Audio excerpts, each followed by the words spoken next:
Now, I have my own prejudices and preconceptions, and the great thing about making Trust Me films is they are often challenged by the facts. Now, at the moment, there is one subject that I am really passionate about, and I'm dying to get to the bottom of. Until 7 years ago, it was quite normal to see people smoking away in restaurants and pubs. Then it was banned. Now, cigarettes in public places are making something of a comeback, albeit with a twist. This is vaping, using an electronic cigarette to produce a nicotine-rich vapor instead of burning tobacco. But are they bad for you? In the last 2 years alone, the number of people using them has trebled to over 2 million. They're legal inside most public buildings, and you can even see people vaping in offices. The debates rage about their possible effects on our health. It's a very emotive subject, so I want to look at the evidence from a medical point of view. The first thing to understand is that smoking and vaping are very different. Smoking burns tobacco to release a large dose of addictive nicotine very quickly. But nicotine's not the major problem.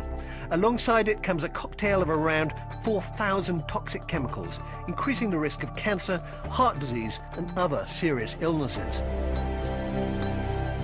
Electronic cigarettes heat up a cartridge of liquid to form a vapor, which can be inhaled instead of smoke. This vapor contains a nicotine hit, along with flavorings and other chemicals. In the UK, there are plans to regulate some e-cigarettes, depending on the nicotine content and the claims made for them. This should ensure tighter controls on what they contain. Now, the manufacturers of e-cigarettes obviously claim that they are much safer than normal cigarettes. But are they? We thought it'd be interesting to test normal cigarette smokers and those who use e-cigarettes and find out exactly what's going on inside their bodies. We've taken samples of saliva, urine and breath from a range of vapors and a group of smokers. And we've done the same test to look at the risks of passive vaping. First, nicotine levels. We found that vapors get a similar dose of nicotine to smokers. Now for the test on the real nasties.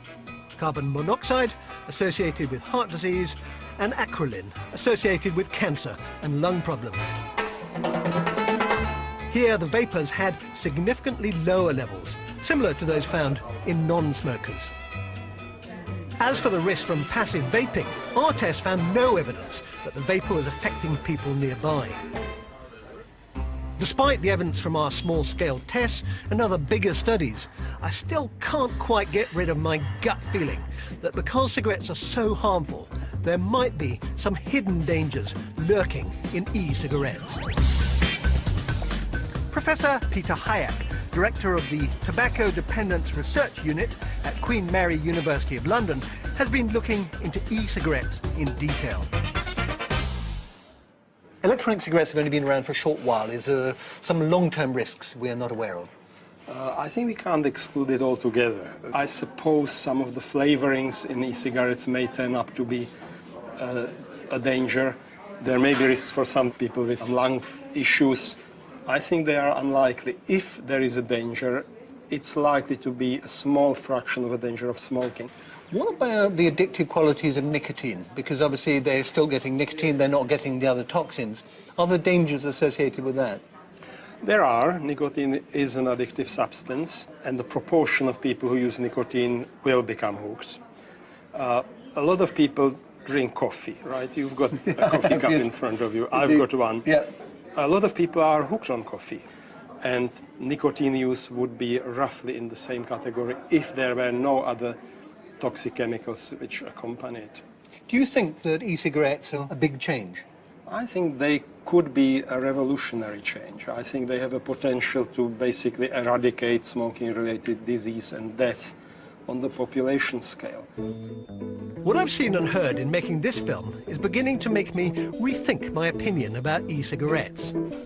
But their effects on our body are only part of the picture.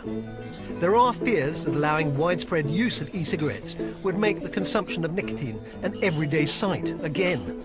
Already there are stories of children as young as 11 trying them. The British Medical Association is calling for a ban in public places. Now, I do agree that you need to be very cautious about anything that makes it easier to consume an addictive drug like nicotine. But considering cigarettes kill half the people who use them, if I was a cigarette smoker, I'd certainly give e-cigarettes a go.